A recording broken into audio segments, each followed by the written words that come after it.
Hey guys, welcome to this SketchUp for Beginners course.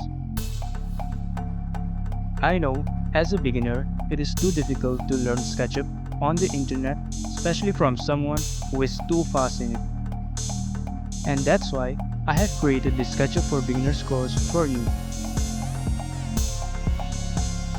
In this course, I'm going to guide you step by step how to use the different tools in SketchUp.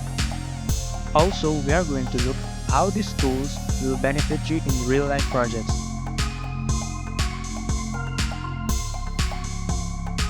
As a project, we will be designing an outdoor space from scratch. We will also see how to design things in order to always stay organized.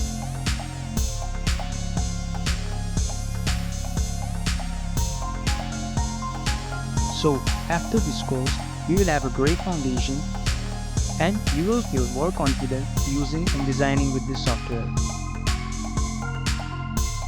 I'm also going to take you guys through the installation process in order to get it 30 days for free.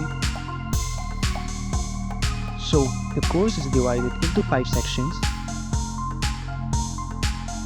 For more information, make sure to check the course description and see you soon in the course.